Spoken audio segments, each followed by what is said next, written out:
ستتناول المحور الأخلاقي والاجتماعي، وسنعطي الكلمة للإخوة المشاركين في هذه الجلسة.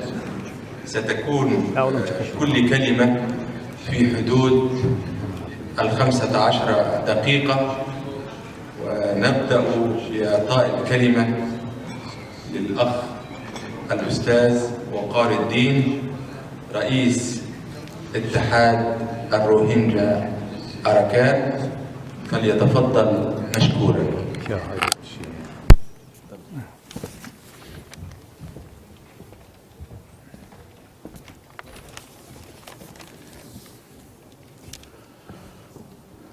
Bismillahirrahmanirrahim.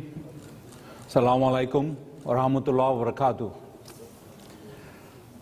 Today, bringing the issue of Rohingya Muslims in Burma in this 24th Congress perfectly fits the theme of the Congress today, which is Islamic world in the grip of imperialism. We are talking about imperialism in Muslim world and non-Muslim world where Muslim minorities exist, such as Arakan in Burma. If you look at the past 2 centuries, the country Burma was a victim of imperialism during the colonial period, British period.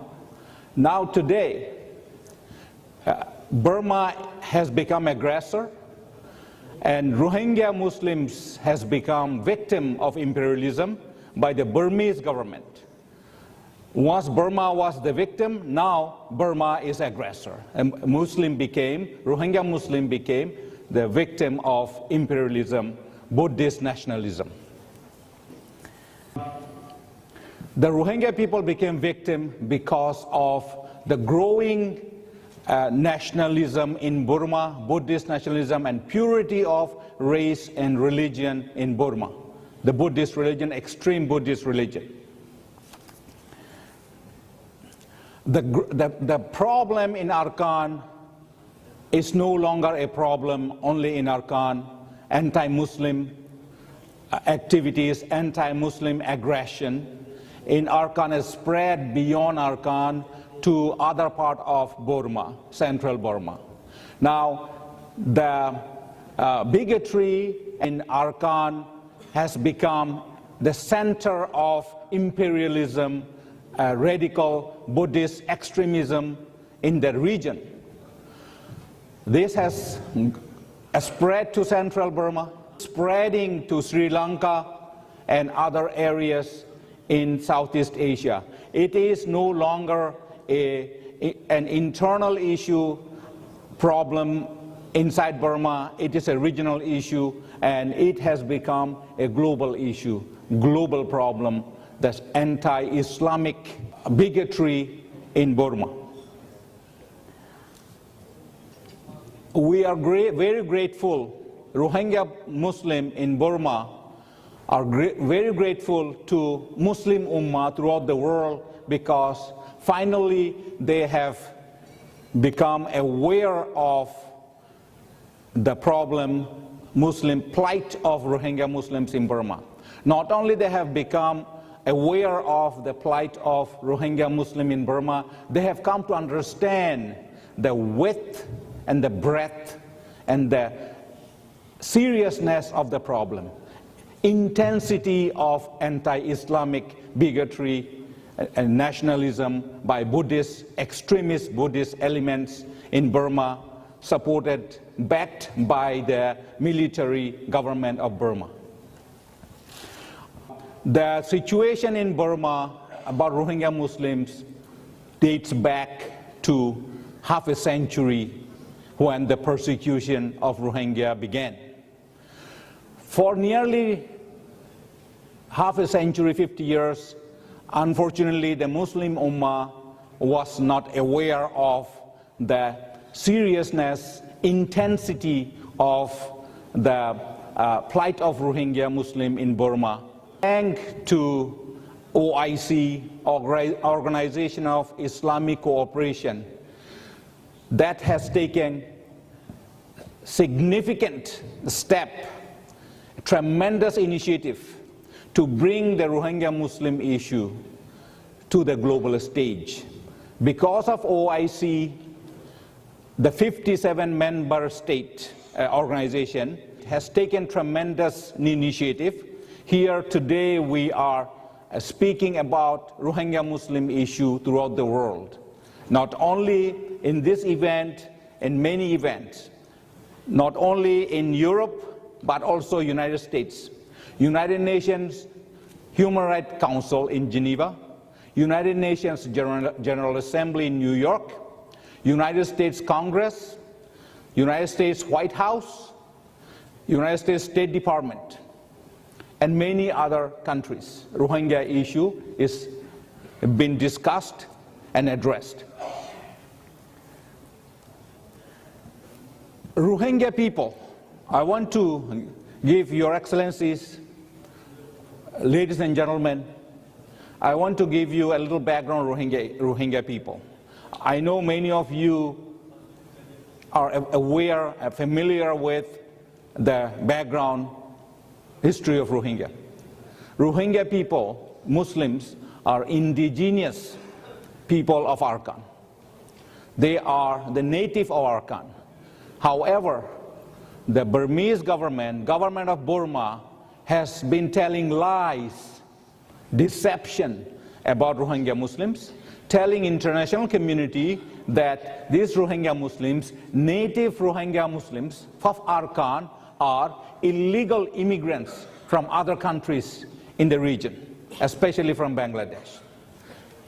Myanmar government has devised a very highly sophisticated scheme to drive out Rohingya people from Arakan or eliminate Rohingya people from Arakan. The strategy has been implemented, and it has been going on as today, since 1962. This highly sophisticated strategy to eliminate Rohingya people or to force out Rohingya people from Arakan has multi-dimension, multi-facet dimension. It is based on major human rights violations and persecution. I want to give you a little detail on what do I mean by basic human rights violations. Rohingya people are not allowed to travel from town to town, from village to village. Rohingya people are not allowed to worship. No freedom of worship. All masjid, mosques, and religious schools are closed down, shut down by the government. A Rohingya couple cannot get married without permission from the government. There's only two-child policy, only for Rohingya people. All other ethnic minorities can have as many children as they can, but Rohingya people can have only 2 children. This is only designed to reduce population to minimum, possibly to 0. Elimination tactic, population elimination tactic. Rohingya people cannot get access to education, cannot get access to health care. Their own Rohingya farmers' own lands, they have been confiscated. And Myanmar government brought in thousands of Bengali Rakhine Buddhists, Bengali Rakhine from Bangladesh, brought into Arakan and made settlements on Rohingya lands, confiscated lands. I can go on and on, the violations committed by the government of Myanmar, Burma, on Rohingya people. Atrocities, cruelty, arbitrary arrest, and I can go on and on. We are facing, Rohingya people are facing the darkest period in the history of Rohingya in Arakan.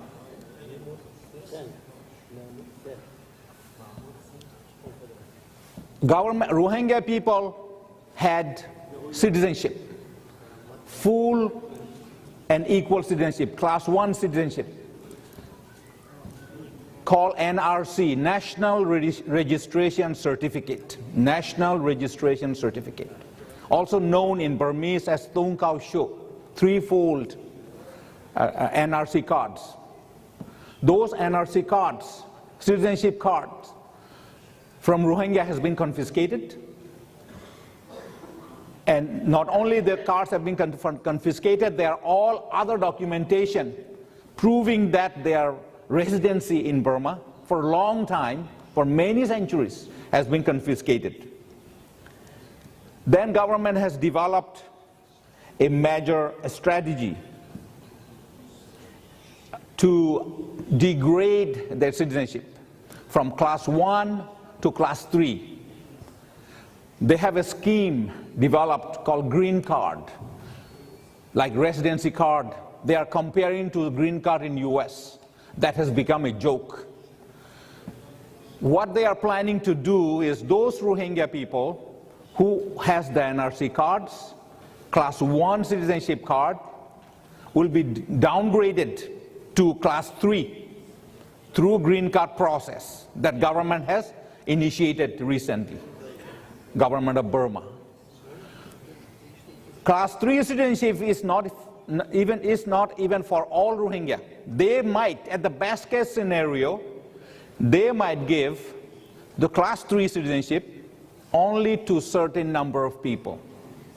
Government official has articulated, expressed clearly that those who they will not give the class 3 citizenship will be kept in the camps permanently, internment camps. You can imagine what can happen those Rohingya people, possibly vast majority of the Rohingya people, if government move them to internment camps. Government of Myanmar, as part of ethnic cleansing, experts at international level call them genocide. By definition, government has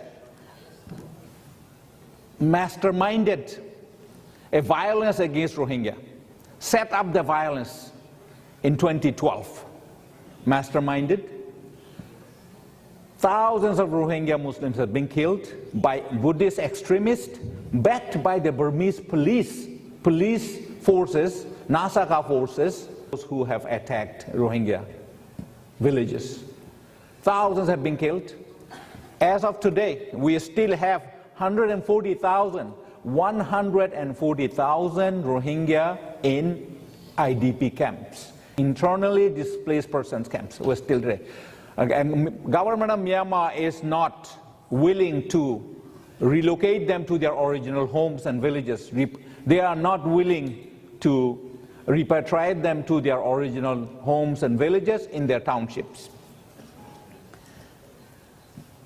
Now, citizenship is the most critical issue for Rohingya people that we have to fight. We have to reclaim all our rights, get our full citizenship back from the government which has taken away from the Rohingya people.